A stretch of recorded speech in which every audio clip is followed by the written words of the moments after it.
All right, Jerry Mace, the Kickin lawyer, and we got. Appreciate you guys joining us for another law talk, and this one is live. Josh is basically making me a liar because I had commented on how I wasn't going to do these live anymore, and then he's like, "Facebook takes too long to upload the video." So instead of pre-recording this one, we're going to go ahead and do it live, so it's up today on Tuesday. Anyway, I hope everybody's good. If you haven't, please like, follow, subscribe to the content. We're on all social media platforms. We're on YouTube, Spotify, iTunes, all that good stuff, Facebook, and TikTok. That's Josh's favorite. We're on TikTok. You can see him do all the dances. Just go check us out on TikTok. NA the band has an album, Inside My Head, out. Local guys, please support them. The album is free. All you have to do is download it wherever you listen to music. Michelle Allen is our longtime sponsor of the show. If you're buying, selling, renting, leasing real estate, she'd be glad to help you out. Just visit Michelle Allen. Also, good lady, good community servant, and we're a big fan of her too. And of course, High Octane Martial Arts has been in Covington for 30 years, and we just opened a second location in Millington, Tennessee. You can visit masonsmartialarts.com and learn to kick people in the face and stuff there. It's great. And then new business I'm doing is Jam Books and Records. Hopefully that's going to be open by the end of this month. That'll be located on the square in Covington, and we'll have new and used vintage books and records. And last but not least, if you need help with social media marketing, email stuff, website design, drones, Josh will help you with Masonite Digital Marketing. Just visit masonitemarketing.com. Now, joining me today is a guest who has been on the show before with us, and good luck finding that footage. But anyway, Ryan McCrory. McCrory. Yeah. And he is a fellow martial artist, but also a big-time actor, and he actually lives in L.A. I was lucky enough to see you a year or so ago when we visited L.A. We visited San Diego and then drove up to L.A. Anyway, obviously a very good-looking gentleman. You can show him, Josh. Look debonair. Is this white shirt too much for the? I like it. It makes you look, you're beefed up. So how's it going? Man, it's great. Things are good. I'm happy I got to see you actually while I was in town. I was telling Josh, I was like, hey, I'm going to be in town for a week. It'd be fun to get on the show again and stuff, and especially after everything with the last episode and stuff. Yeah. Well, I'm glad to have you back. And I was excited to see you in LA. And I know you got stuff you can talk about, I'm sure now. You've done movies. You do was it Blue Line Pictures? Yeah. And it's very good quality stuff too. Thank you. The last one that you did, it's the one you gave me the shirt on, was really good. I forget. And then you had one with your Kung Fu instructor, or Kung Fu Sifu, I guess. Yes, yeah. So that one was Shaolin Blues. We did that in 2021, and that one had my instructor in it at Bay Shaolin Kung Fu Institute in Memphis, and then some other people from the school. They helped out with that. And then since then, Josh and I did another Cowboy Bebop fan film late 2021, and then I actually didn't release a film all of 2022, which was I didn't like that, but some things happen. We shot two films in 2022. They were just got held up in post, so none of them got released.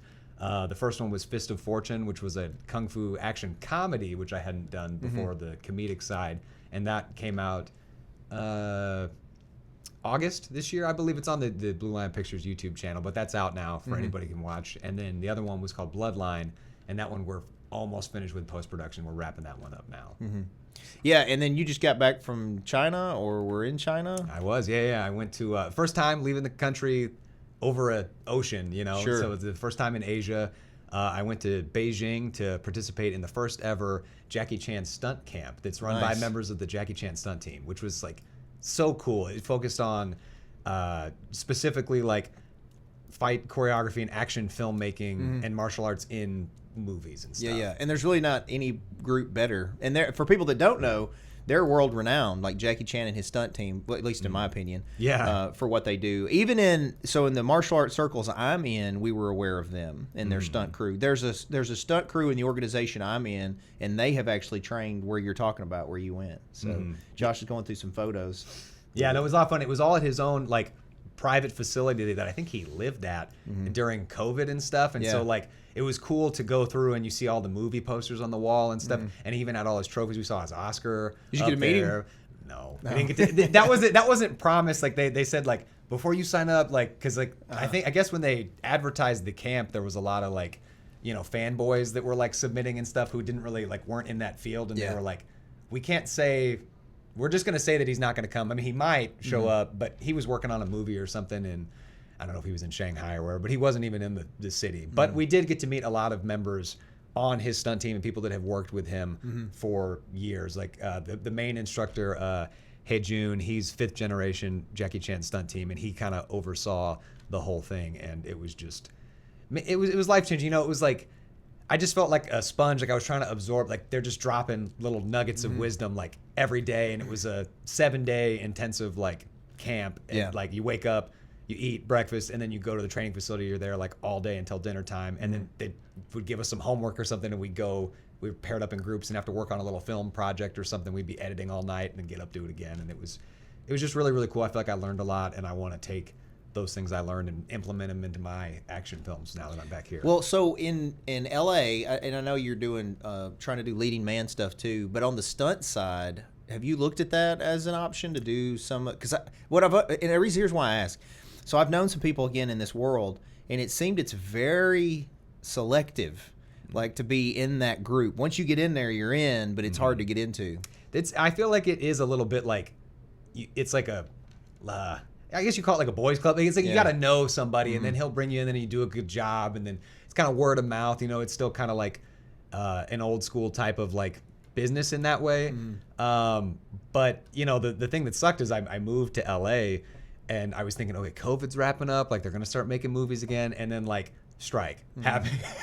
So like, no, not a lot of people are doing stuff right now, and it's just kind of, I feel like it's been cool, the people I've gotten to meet and stuff, and I have met some people in that world, and hopefully once they start making movies again, maybe that I could get into some of that stunt work and stuff. But also I'm like, I don't know if I need to live here for like to do this thing. Like I think I could, you know, travel back and forth, and California is just so expensive, and I kind of feel like because of the strike and things, it just feels like indie filmmaking may be the future of what filmmaking is, you know?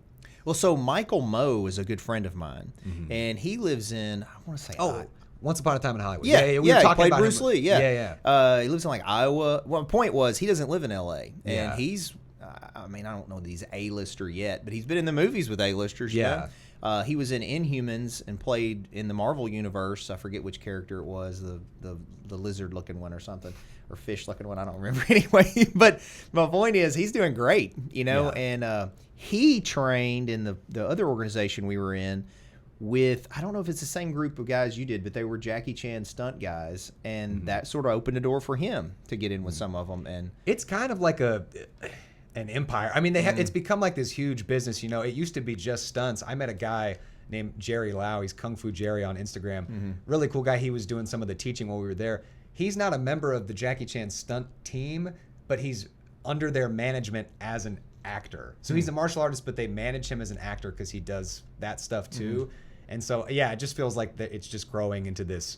I mean, it was already huge, but just bigger empire. I mean, you go to the training facility, they were really secretive about where it was. We couldn't post, you know, our like walking there from the hotel, or like it's all walled up so you can't see inside. But then you get in and it's like everything's Jackie Chan. Like they had Jackie Chan napkins, Jackie Chan sewer plates, you know, just like, I mean, you would love it. You'd probably, I'm seeing a future of Kickin Lawyer having a facility. I like it. Like all the marketing and stuff. But it was super, super cool. And yeah, all those guys are top notch, and they just, you know, have years and years of experience. It's really interesting too, like the mentality in China of filmmaking versus here in America.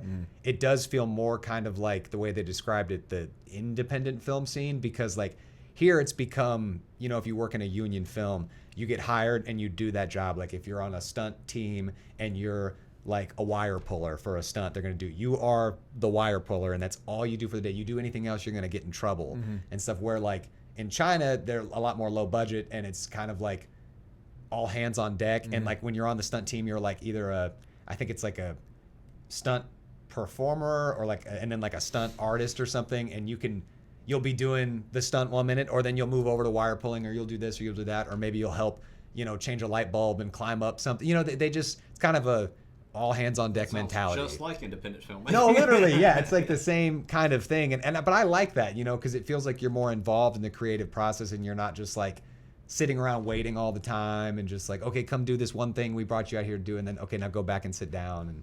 And it's really neat. I would love to go make a movie in China one day. I don't know. Well, I would think there may be an opening for that because you're a Westerner, you know? Maybe. I need to work on my Chinese.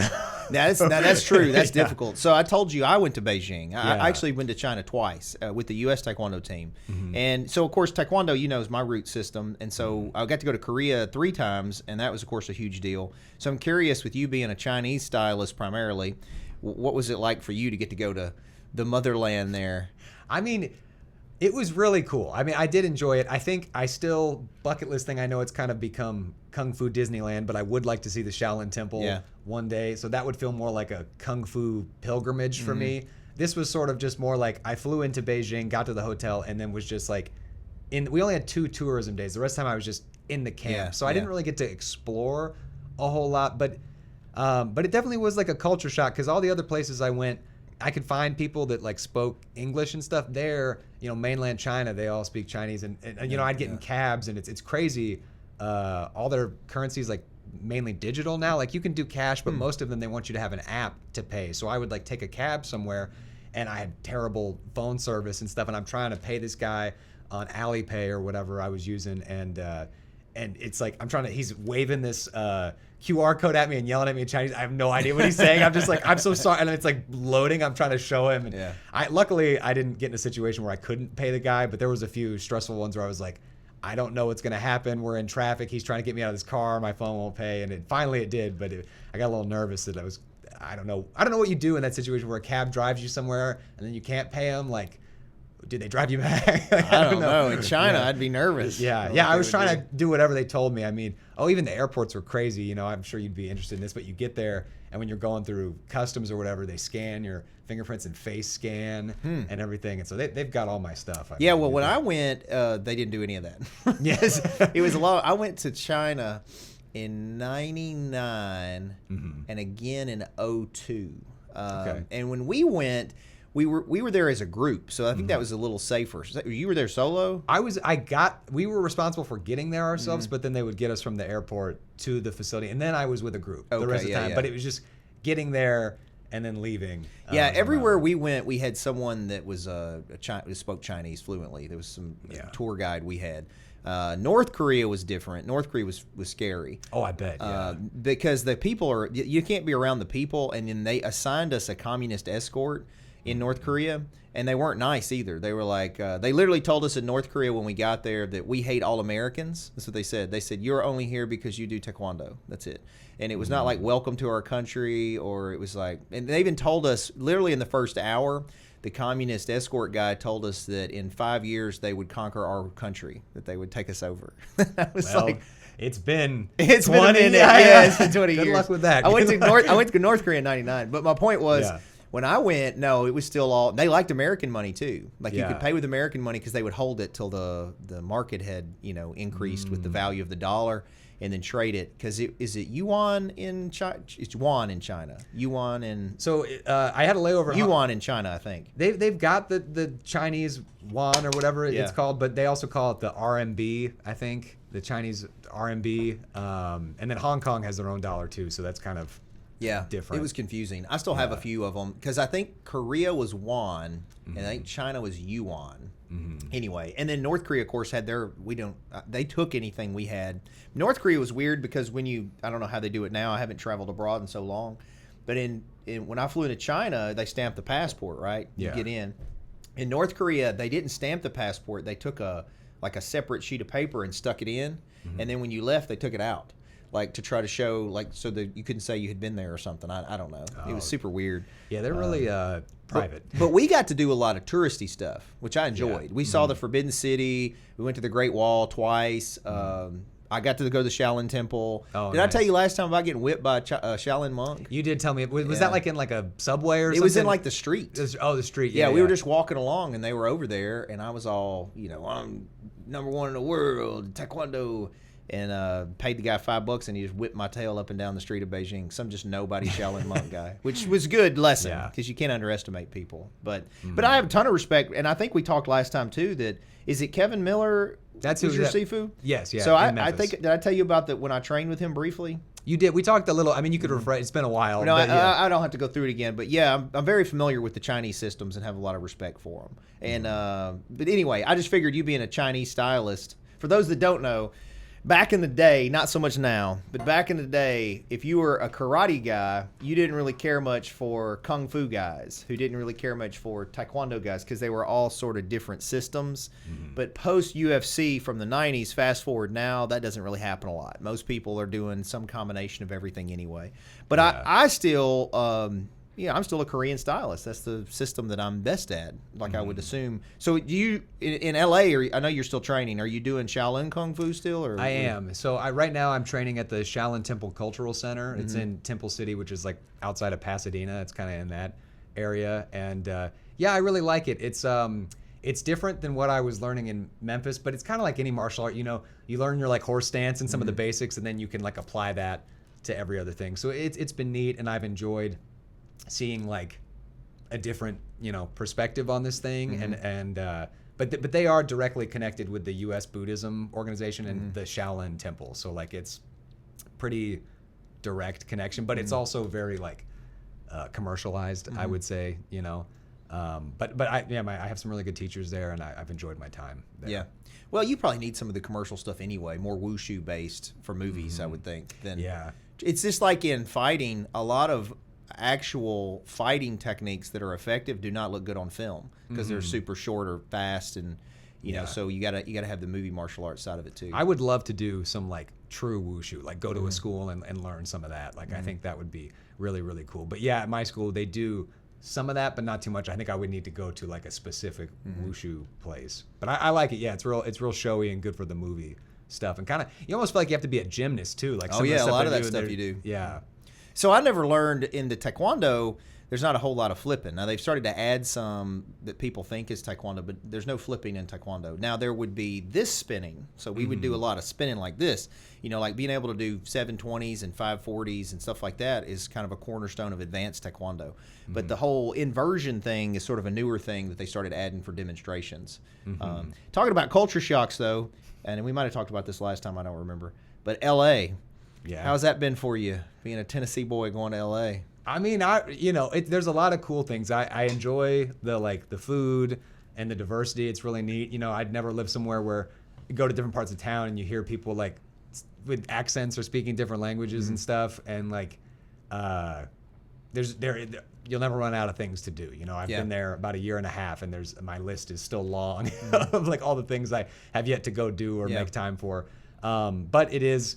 What everybody tells you, there's like a ton of traffic, it's really expensive, and with the strike going on, it's just like it wasn't quite what I had hoped it would be, but I don't regret it at all. It's been a really great experience. Sure. Yeah, man, I think that everybody needs to broaden their perspectives, and it's good. What is the saying? It's like everybody should live in New York for a year or something, but leave before they get too hard, and then live in L.A., but not so long they get soft or something like that. I don't know. I don't know if that's appropriate now. When we were there, it was so many homeless people. Oh, that's everywhere. They are. Everywhere. Now that's of course downtown, but no, even like I live in Studio City, which is like North Hollywood. It's like in the valley, but near my house, I still see there's a couple little encampments and stuff. And it's just.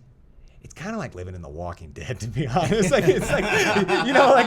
like at night I'll be walking my dog and it'll be dark and it'll be like eerily quiet, and I'll hear something and there'll be like a coyote, and then I'll like look the other way and then there's a guy like shuffling down the street. He's got like a bum leg or whatever, and it's just a homeless guy, but in the dark you're kind of like, ooh. Well, I didn't know when you met us that day. You didn't go with us to Venice Beach, did you? No. I met split ways. I think. Was that after he met us over there on what was it? We were on Hollywood Boulevard where we met. Yeah. But did you guys do Venice after? I think so. Okay, then we split ways. Yeah, because I didn't know Venice Beach was like crackhead central. Yeah. I was excited because I see the Arnold stuff. So being a Tennessee boy, I was like, and I'm a huge Arnold fan. Yeah. I was like, we're gonna go there. We're gonna see Muscle Beach and all that, and it's like crackhead beach. No, that's what it is. I mean. There is the history and a lot of really cool stuff there, but it's pretty. You gotta just ignore some of that or be careful at night. Well, it's also easier to buy drugs than to buy a contact lens. No, that's true. Well, there's weed stores on every corner. So you may not have known this because it might have been after we talked with you, but we went surfing with my son and his SEAL friends in San Diego. Okay. And I lost a contact while trying to surf. Well, I hadn't brought backups, and without my contacts, I'm blind. So the next day, we tried to buy one contact or two or whatever.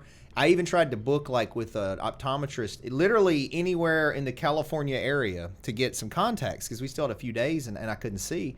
And nobody would see us. It's like super regulated. You can't do it without A, B, and C happening for a contact lens. But you could buy mushroom chocolates and weed and coke, whatever, on the street right there, and nobody's saying anything. I was like, this is so reversed from what you think it should be. It is pretty wild because, a lot of people, I hear when we talk about like healthcare in the U.S. and stuff, they make the argument like, oh, well, here, you don't, in those other countries, you have to wait so long to get seen or whatever. And in California, it's like that. It's like you make an appointment, they're like, all right, we'll see you in a few months, or it just feels like it's like, yeah, it takes forever to do anything, Well, you don't have to comment on this if you don't want to, but of course here we hear about all the flight from California, especially L.A. Yeah. And some of it's politically influenced, but like everyone's idol, Joe Rogan, relocated to Austin. Yeah. I think Elon Musk has even run out of there. Have you felt like taxes are bad, or was there? What about living in California? I mean, obviously cost of living's higher, but like, have you had any trouble with any issues you feel like were just because the government's running it a certain way? I don't think I've been there long enough to really feel the effects of that, other than like my cost of living and the cost of gas and food. Just like going out is just so much more expensive. Like I'm here and like I'm filling up my car or whatever, and it's like $3 a gallon. I'm like, this is amazing. Like I gotta take some of this home. You know what I mean? Like because there it's like around $6 right now, and it just it kills me. So I feel like I feel it in the everyday stuff, but I haven't been there long enough to really experience the the taxes and some of the other sides of it. It's interesting you've had that observation as far as the work as an actor, because Atlanta's a huge hotbed now for people in that industry, and then even Nashville I think is picking up some. Yeah, they get a lot of work filming there. there. So are you part of a union, or is how does it work? Do you have an agent? Like, how do you get work? Do you just apply, or? So I technically still have an agent in Memphis, which I'm with Colors Talent Agency, and they cover like the southeast region. Yeah. And so before, they would submit me for stuff or whatever, and I would, send in auditions or whatever. And it used to be when I first signed with them in like 2016, which is crazy how much like COVID has changed how even we do auditions just in a few years. But like they would call me into the office, I would come in, they had a setup, and I would record an audition, and that was like pretty normal. Well, then after the self-tape became it was already a thing, but it became even bigger of a thing. Then they expect, okay, well, you need to have gear at home and you have to do it all yourself. So they would just email me an audition with the instructions. I would record it and I would send it back to them, and then they would send it to the casting director or whatever. But when I moved to LA, I told them, I said, hey, I'm not like ending the contract, but I'm not going to be around for small stuff. If it's a big enough project, feel free to reach out to me. Obviously, I'll come back for work, but I won't be around for like everyday stuff. And then as far as in LA, I do not have an agent there yet, but that's on my goals of things. Ways I found to get on sets has been, like word of mouth, meeting people online. There's a lot of like, I'm in a Facebook group that's like LA non-union actors, and they'll post casting calls all the time. It's kind of like how I met Josh in Memphis. Like there's like a Memphis film community page. And so there's like resources online that you can kind of use to, meet people and stuff. But it's kind of just like, there's no really one direct way to get into the industry. It's kind of like you got to try your best. And as far as getting an agent, what I found is you either can like submit usually online, or like if you meet them somehow at like a networking event or on a set, or someone refers you, then they'll reach out to you, and then you can audition with them or send them your reel. And then if they want to bring you on, they will. So I would like, in a perfect world, it'd be cool to have an LA agent, but not live in LA. And so I could submit, and then if I booked a gig, I could go out there. So that's kind of on my goals right now. I got you. So near future, you said just the one film is coming out? Yeah, so I have another film. It's called Bloodline, and I filmed it in Memphis last December, so I came in town for that. I was in town for a few weeks, and we shot over 4 days. And this was kind of a new genre for some more photos. Yeah, for Blue Line. But yeah, that's some behind the scenes. We filmed at the Evergreen Theater. I think that's in Midtown. I'm not exactly sure, but it's in Memphis. And anyways, it was a lot of fun, but it was kind of a different thing. I brought on my buddy Brandon Russell. He directed it, and he kind of does a lot more like dramatic films. And this, it was kind of like a very, like, we wanted to go for the thriller vibe. Like it was kind of like a more suspenseful, like where I've done these like action or like, you know, kind of campy fun things. Like this is a really like, it's kind of a darker movie, which was fun. It was a challenge to try something a little different. And we're wrapping up post-production right now. Actually, this Thursday, I'm going to be on Bluff City Life with Gina Neely, and we're going to play a clip. We have a little like teaser clip that's going to be the first look at the movie, and so I'm excited to share that with everyone. I'm hoping we'll finish it in November, and then we'll do probably a private screening for cast and crew and people like friends and stuff, and then we're going to try to put it in film festivals and stuff. So, and I think that's a film. You know, Josh and I have talked lots about what films do well in film festivals, and I'm hoping that this is a film that will like cater to the artistic film festival curators. Yeah, I have a term for it. I won't say on air, but Ryan knows what it is. What I call the movies that typically go through film festivals. Well, that's because you like Michael Bay, though. Yeah. So honestly, Josh, I don't pick on you about it because the movies are your thing. But come on, man, like. Yeah, Transformers. Michael Bay is. Hey, look, Michael Bay is way better. You just like Transformers because Megan Fox was in it. Well, yeah, that's true. It was at a pivotal time in Josh's life. He's going through puberty and just saw that movie.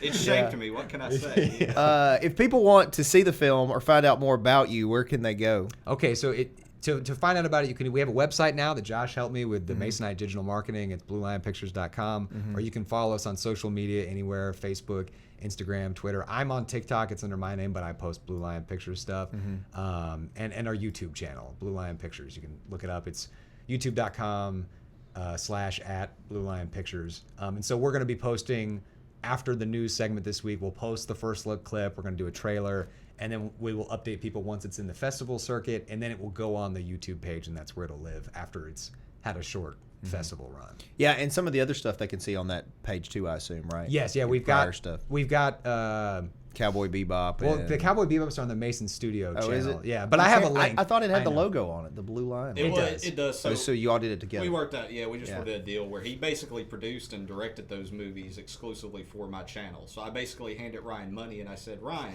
go make awesome content for me for my channel. Tens of dollars. Tens of dollars. Yeah, he got tens of dollars for that. So.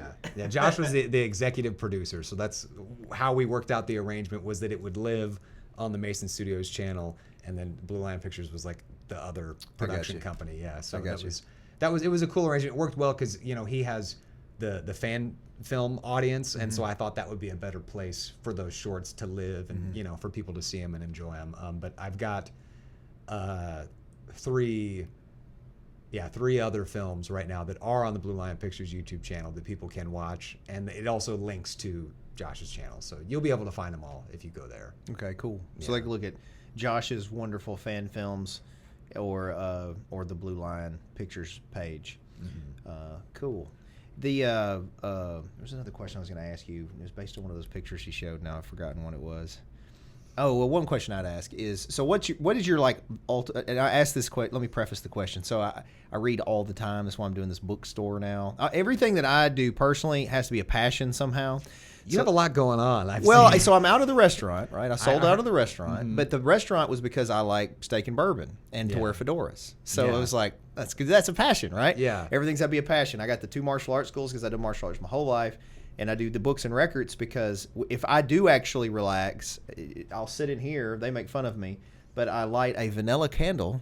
I listen to some old blues or R&B album, and I read a book. So that's what I enjoy reading. And I keep a book journal of all the books I read.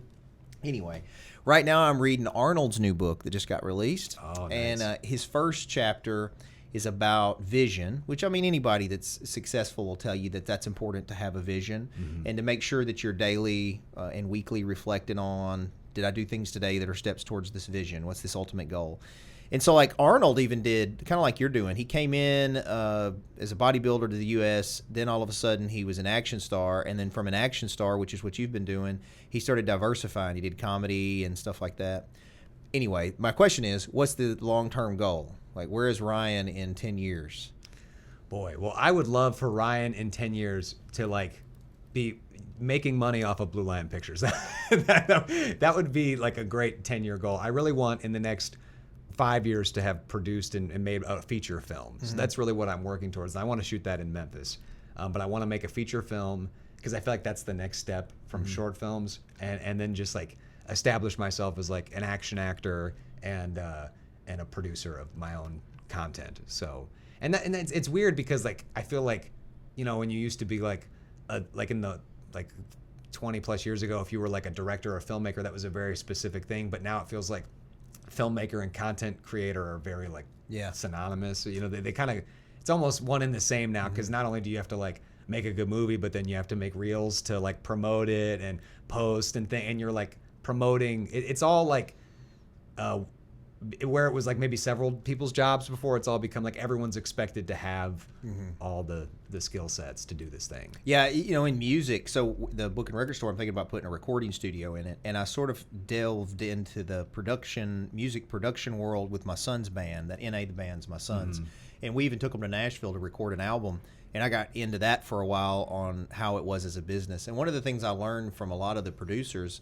was one of the things they look at isn't talent first, it's what's your following. Yeah. You know, they look to see if you already have an established brand that they then can kind of piggyback off of, and, you know, you need some talent, but it's interesting that that's not the primary driver. Oh, no, well, it's like, I guess the thing is we have so many people in the world, and like, as you know, like, there's people that are very, very talented that no one will ever hear of because they're in like, you know, middle of nowhere, or they aren't a good marketer or whatever. And that's, the following is so important, man. Like, I feel like I could never practice acting again and just stay the same.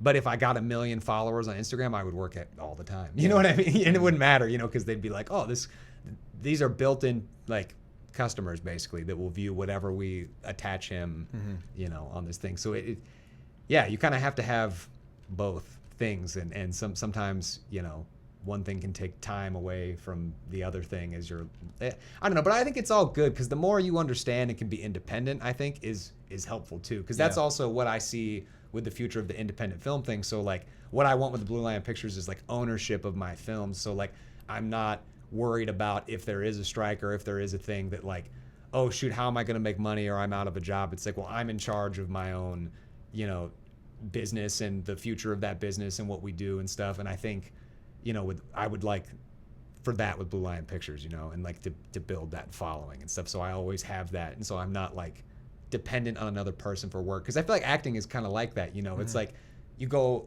and audition all the time and you're like, oh, please, you know, I really need this job, or I want this part, or like this would be perfect. But it's like, why don't you go create that part or that job for yourself? And then, you know, because people don't just give you stuff, you know what I mean? So it's, I don't know. That's the way I look at it. I think you need to take some accountability with that. Well, I think also though it's helps you be better for those auditions, or you know what I mean. Like I think it's important. I think it's a good thing that everyone can take away is that whatever you're wanting to be, it's important to understand a lot of the aspects of it. Kind of like a law firm. Like if I just know how to be a lawyer and I don't understand how the intake process works, or what the paralegals are doing, or how to pay the light bill, you know, like there's components that I have to understand. And then I think that all gives you better perspective for an employer or director or whoever's doing the auditions to be like, oh, because then you understand more where they're coming from. Oh, you're 100%. I mean, it's the same exact thing in acting. Just the easiest example is if you're an actor and let's say you've done like, you know, theater your whole life or something, and then you go to do a film, if you don't understand how a camera works or how to cheat to the camera or how to like, you know, help them out when they're trying to film whatever you're doing, it's gonna make everything take a little longer. It makes you better at your job if you understand their job and what they're doing, so you guys can work the acting together. Is significantly different too for film compared to theater. Because theater you're trying to project, and you can always tell when I have actors come on a movie and they're traditionally theater actors who haven't done a lot of film, they're always trying to project out as if there's an audience. I'm like, there's no audience, it's just the camera. Like, well, Josh can probably say even the first movie I did with him, I hadn't done a lot of film at that point, and I had done a lot of theater, so I was doing a lot of that when we first worked together too. Oh no, you did great on the first one. I have worked. There have been some theater actors though I've worked with that they get out there and they start being like, "Hello," and they're trying. And it's like, it's okay. You don't have to do that. It's not a theater. When are you going back to LA? Next week. So well, in that case, if you want to see some really good acting, come to the Ruffin Theater, because this weekend the Rocky Horror Show is doing its final performance, and it features myself and my partner Brian Huffman. Jeremy Armstrong's another local lawyer that's in it, And my wife's the director, Madeline. I thought she did a great job. The whole cast actually is really good. What's interesting in this, so I've done this Rocky Horror thing now 4 out of the last 5 years. And I'm not an actor. I'm not like, well, I say that. Yeah, I kind of act in court, though. You know, like if I'm being honest, we do performance in court because I have to sell sometimes arguments that maybe I don't even believe in. I have to sell them to a jury. So you have to, it's arguably a higher standard because you have to convince them in order to protect people's rights. But in any event, it's similar to in the play, but this play is different in that it's funny, you know, so I don't have to be a good actor. I just have to look stupid and play my part. But if you would like to see a 44-year-old man in gold Speedos, you're welcome to come and see the play. I have seen the pictures. It looks great. Okay, Well, I'm trying to get Josh to come. Y'all can both come as my guest, and we'll not dance on you. We'll dance around you. I would appreciate that. But, I'll sit in the back row. It's definitely an acquired taste on the play. But if you guys are local and want to come see it, this is the last weekend to do it. So we'll see. What days?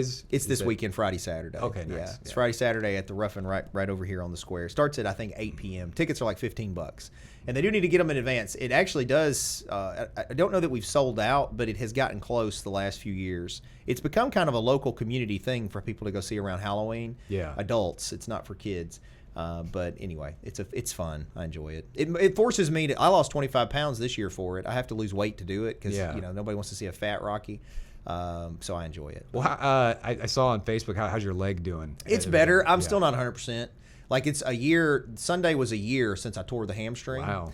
Yeah, and I know that you're so much younger than me, but I mean, I was very elite level in martial arts. Like I could do up till I hurt the leg, spinny, flippy, all kinds of stuff. Had fought professionally, all that stuff, and I was very physically involved, and I like to think physically skilled.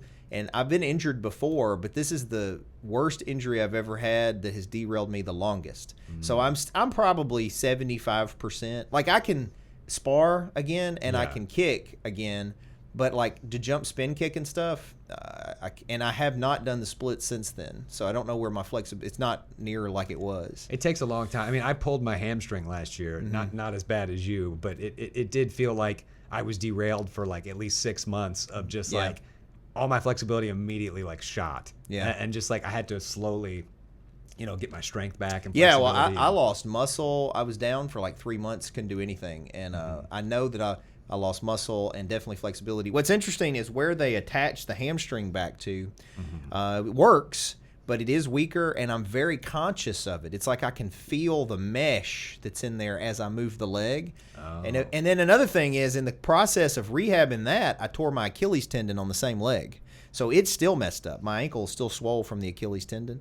But in any event, it's fine. I'll be all right. I mean, part of it is I'm older, and I also am judging myself by the standard when I was like your age. And, you know, I got to accept the fact that I'm 44, you know. So it's all good. But yeah, y'all can come and laugh at me in my gold Speedos at the Rocky Horror Show if you want to. So, where's your family from? We talked about that before. Is it Collierville, Bartlett, something like that? Well, my mom lives in Bartlett now, and my dad's in Lakeland. But my dad grew up in Memphis and was raised here, and then my mom's from California. So like I have family out there that I see now that I'm like living out there. Yeah. Well, you know, before this, you talked about you don't know, you might be here, you might be there. You know, I think there's great opportunities for you here, and everybody here loves you. You know, I think you're very talented. Everything I've seen, you do great. I don't know why you hang out with Josh, but I'm just kidding, Josh. All your stuff's wonderful. I was like, hey, wait a minute. He was in my most highest viewed movie. What are you talking I know. about? That's probably why. Yeah. No, I really am. I think, you know, considering coming back, because I would like, you know, I was training at Bay Shaolin. I think it'd be cool to finish out my black belt. I never got to that point, so like. That'd be cool to finish out the system, you know, and it's kind of the beginning of the training, but to get to that, you know, I understand. Level, it's been a goal of mine. It's for like a long a time. checkpoint you got to hit. Yeah, and then also I do feel like the film industry is growing here, and there's opportunity and stuff, and like because I feel like my priorities are shifting from like, oh, I want to audition for other people's stuff to I want to make my own stuff. It's like this would maybe be a better place to do that because I'm finding now as I'm trying to like make a short film in LA. it's really, really expensive. But so if people wanted to help you or Blue Line Pictures to do that, is there a way for them to do that? There is. Okay. I'm doing a crowdfunding right now for that short film that I want to shoot in LA. It's called Takeout, and you can learn more about it and support our film if you go to seedandspark.com/fund/takeout #story. And it's a great website. It's really, really cool. I had never done a crowdfunding before. Everything else I've done has been self-funded, or like with Josh or someone like a friend who's helped me financially, with the project, or we'll work out favors with someone who's like, okay, you can come film in our restaurant or whatever. But this is the first one I'm like inviting, the audience and friends and family to be a part of the movie. Because that's what I want it to be. I don't want it to be like, hey, give me money, thanks later. I want it to feel like, we're all working together towards like a common goal, and like there's something in it for those people too. Like they have their name in the credits, or they can see behind the scenes stuff. They can access to like learning more about the filmmaking process and seeing like how at Blue Lion Pictures we like make a movie. So I want to bring the audience in on this one. Well, you may have already thought of this, but one thing that would appeal to me as a business owner and arrogant marketer is if there was appropriate product placement in the scenes. Oh, I could arrange you know what I mean? that. Like, yeah. I'm just saying, myself and other business owners, I can see them seeing value in that because it's effectively advertising. Yeah. Where, this person's wearing this Kickin lawyer thing, or this person's got, reading a book that's got a bookmark from Jam Book and Records. You know what I mean? Yeah. Like things like that where it's appropriate product placement. Then they cross-promote it too, so now people are seeing your stuff because they're sharing potentially those scenes to promote their own stuff. But that's another thing that I think would be a good marketing idea. Well, anyone out there who wants to collaborate and have their stuff in the movie. I noticed Ed Doyle's watching, and he is, I've been very impressed with him. He currently owns, I think it's like 5 Express Chevrolets around the area. Express yourself, Ed Doyle. And he is also a genuinely good person.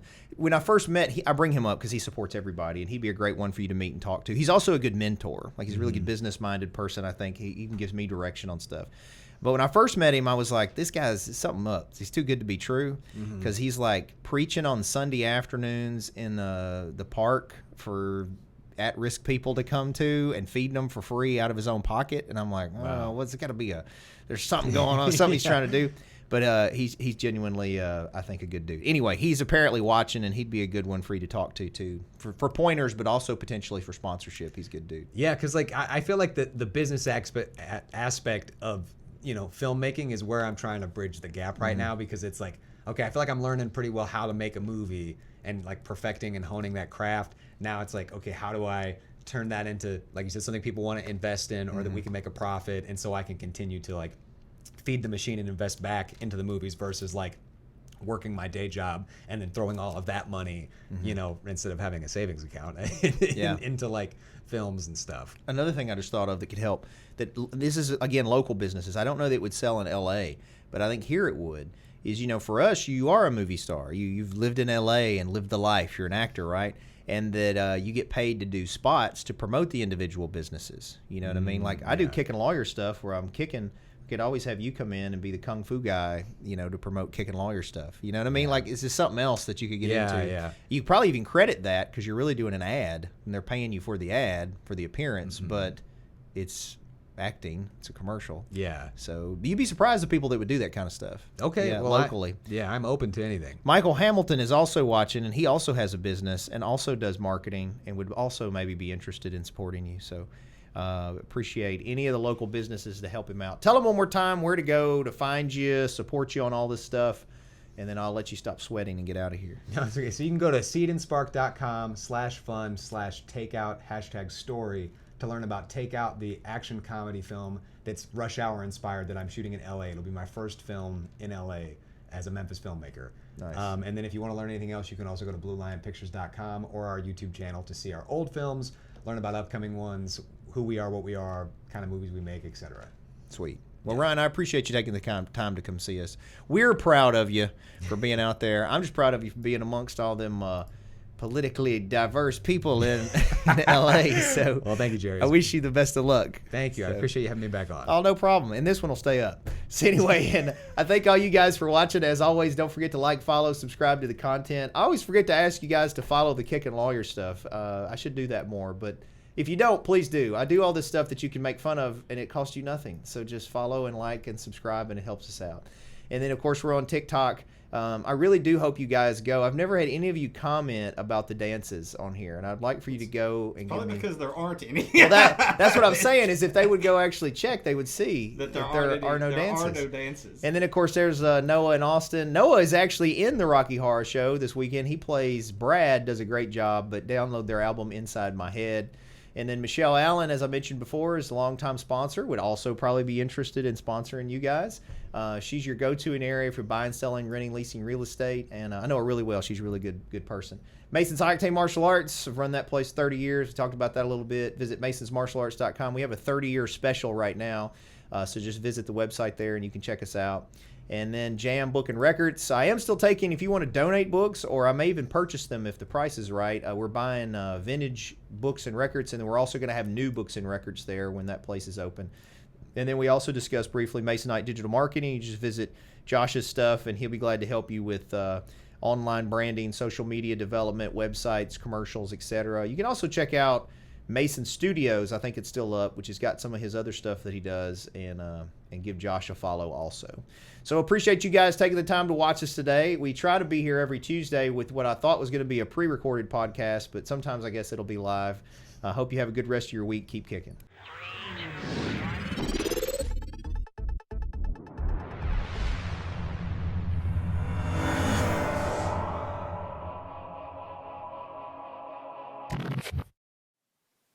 Thanks for watching, guys. Just remember that this is not legal advice or investment advice or business advice. This is for fun and entertainment purposes only.